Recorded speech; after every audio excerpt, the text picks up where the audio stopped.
Assalamualaikum warahmatullahi wabarakatuh. Murid-murid tahun 5. Baik, kita berjumpa lagi dalam sesi PDPR bagi mata pelajaran kemahiran manipulatif. Iaitu komponen di bawah mata pelajaran pengurusan kehidupan. Baik, untuk pelajaran hari ini, murid-murid boleh merujuk ke muka surat 62 dalam buku teks. Okey.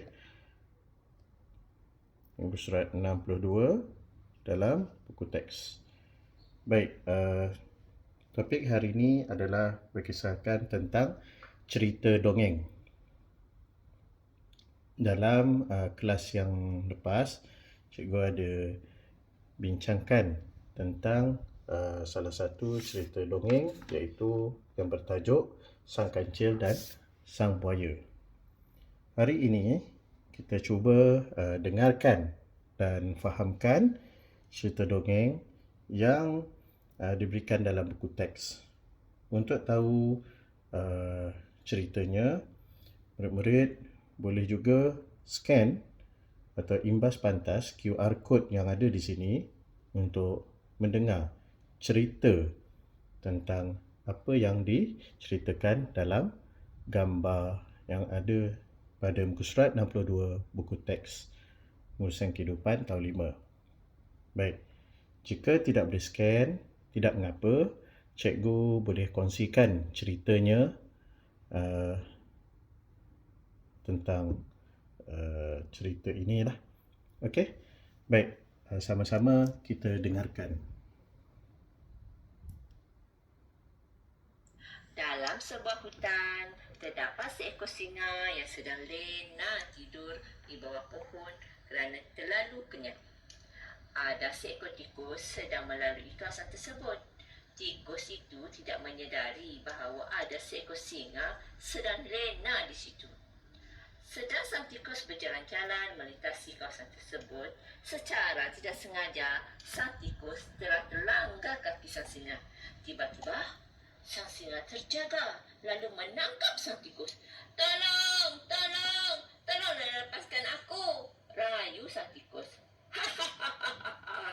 Walaupun aku sudah kenyang, aku masih boleh makan seekor tikus yang kecil, kata sang singa. Tolonglah lepaskan aku, sang singa. Aku berjanji akan menolong kamu pula nanti apabila kamu ditimpa kesusahan, rayu sang tikus lagi. Kamu ni memang luculah, sang tikus. Bagaimana haiwan sekecil kamu hendak membantu aku pula? Oleh kerana kamu telah membuat aku ketawa, aku lepaskan kamu hari ini, sang tikus. Setuju tak? Lalu, kalau kau buat sang tikus melepaskan diri. Pada suatu hari, sang singa berjalan-jalan di dalam hutan. Apabila sampai di satu kawasan, sang singa telah terkena perangkap yang dibuat oleh seorang pemburu. Sang singa meronta-ronta melepaskan diri, namun tidak berjaya. Akhirnya, sang singa meminta tolong. Tolong! Tolong! Tolong! Jerit sang singa. Mujurlah sang tikus melalui kawasan tersebut. Sang tikus terdengar jeritan sang singa. Lalu dia menghampiri kawasan tersebut untuk melihat apa yang terjadi. Apabila dia terlihat keadaan sang singa, sang tikus segera memanjat dan menggigit tali perangkap yang memerangkap sang singa. Akhirnya, sang singa pun terlepas. Sang singa mengucapkan terima kasih kepada sang tikus kerana telah menyelamatkannya. Budi baik dibalas dengan baik. Sejak hari itu, sang singa dan sang tikus menjadi sahabat baik. Okey, baik murid-murid. Dah dengar cerita tu tadi? Okey, baik.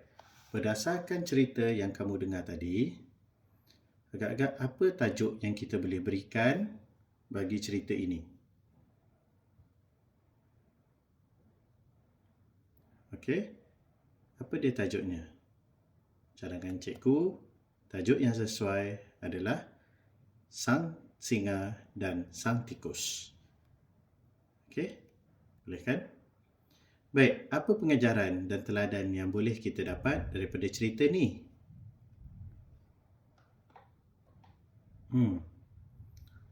Iaitu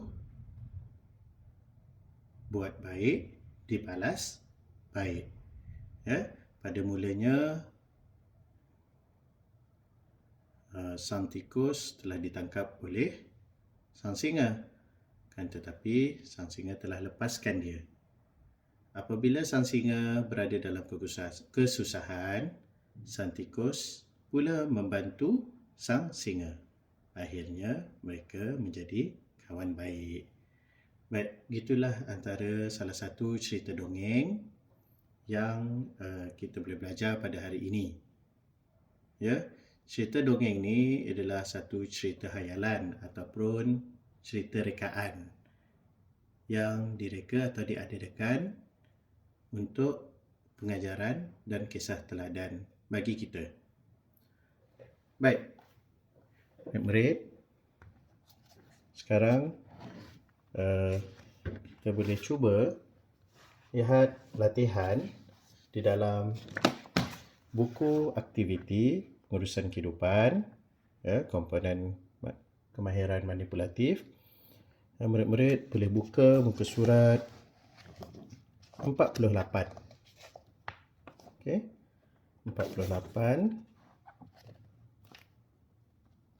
Okey. Muka surat 48 Baik, arahan dalam aktiviti ini adalah tuliskan situasi dalam gambar berdasarkan cerita yang didengar. Okey. Baik. Macam mana kita nak dengar ceritanya? Murid-murid boleh imbas QR code yang ada di atas ni untuk mendengar ceritanya. Jika tidak boleh, tidak mengapa, cikgu akan kongsikan cerita berdasarkan gambar yang diberi. Okey, sama-sama kita dengarkan ya. Di kaki Bukit Berapit tinggal Mak Tanjung bersama-sama. Baik, maaf ada sedikit kesilapan teknikal. Cikgu ulang semula ya. Baik, sedia. Di kaki Bukit Berapit tinggal Mak Tanjung bersama-sama anaknya Melur dan Pekan. Sejak suaminya meninggal dunia, Mak Tanjung menjadi muram dan pendiam. Dia asyik bersedih hati. Kerja mencari kayu untuk dibuat ubat juga diabaikannya. Pada suatu hari, Mak Tanjung teringin makan telur ikan tembakul. Dia pun pergi ke sungai untuk menangguk. Bukan main suka hatinya apabila mendapat seekor ikan tembakul. Sampai di rumah, Mak Tanjung terus menyiang ikan itu. Dia pun memberikan kepada Melur untuk digulai. Masakan ikan dan telur tembakul ni ya nak, Emak ingin makan telurnya, kata Mak Tanjung. Kemudian dia keluar mencari kayu. Selepas siap memasak gulai itu, Melur pun mengasingkan separuh telur tembakul dan diletakkan di atas para. Pekan makan dengan gelojoh. Apabila habis, dia minta lagi daripada kakaknya. Pekan nak lagi, ada lagi. Pekan nak. Tak boleh Pekan, itu untuk Mak, kata Melur. Tidak lama kemudian, Mak Tanjung pulang. Mana telur tembakau Mak, Melur? Kata Mak Tanjung. Sudah habis Mak, Pekan makan semuanya, jawab Melur perlahan. Sampai hati kamu berdua, kata Mak Tanjung berkecil hati. Sedih benar hatinya kerana anak-anak sampai terlupa kepadanya. Mak Tanjung merajuk lalu berlari ke dalam hutan. Di hutan tersebut terdapat sebiji batu besar yang berpuakar. Menurut orang kampung, jika batu itu lapar, dia akan terbelah. Batu itu akan segera tertangkup semula apabila mendapat masanya.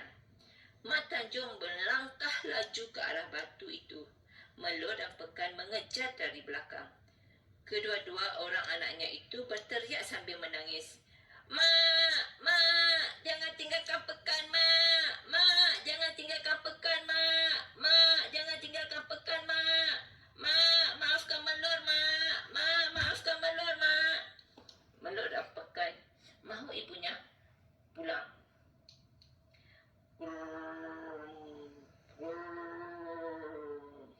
Batu belah bersuara. Melur dan Pekan berlari sekuat hati. Namun, apabila sampai di batu berpokok itu, ianya sudah tertangkup. Bayangan ibu mereka sudah tiada. Mak, maafkan Melur, Mak. Mak, maafkan Pekan, Mak. Mak, pulanglah, Mak. Mak.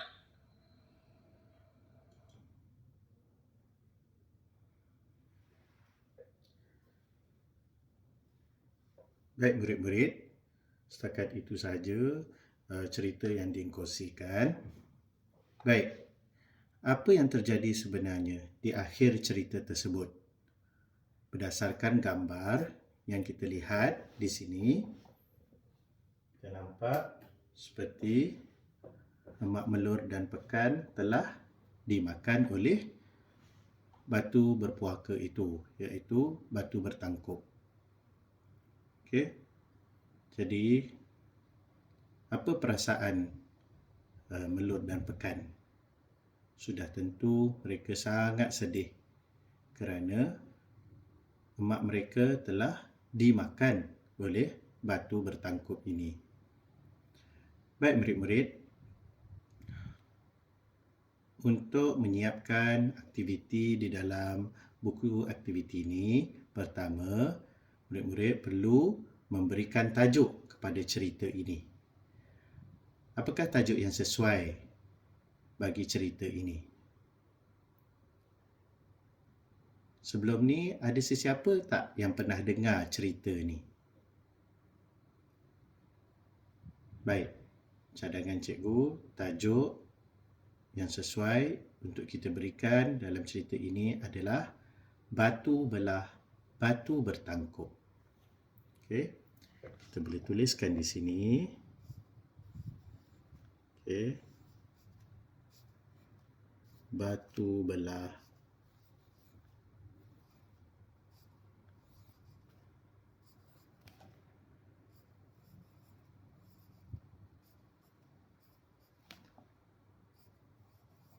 Batu Bertangkup.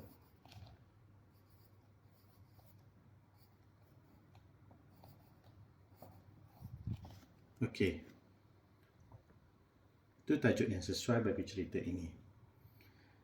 Baik, untuk keempat-empat gambar yang ada di sini, murid-murid boleh membuat satu ayat, membina satu atau dua ayat yang berkaitan dengan gambar-gambar yang ada bagi menceritakan keseluruhan cerita ini. Baik, jangan risau jika tidak dapat atau tidak ada idea untuk membuat. Cikgu akan kongsikan contoh-contoh ayat yang boleh murid-murid bina atau tuliskan dalam ruangan yang disediakan. Okey, murid-murid nanti boleh rujuk pada lembaran yang cikgu akan lampirkan bersama-sama video ini. Okey murid-murid,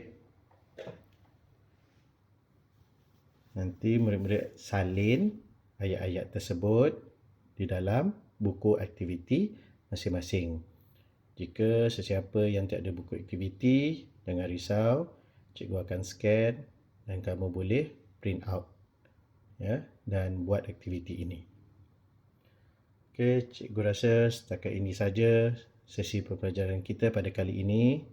InsyaAllah kita akan berjumpa lagi dalam sesi pembelajaran kelas yang akan datang.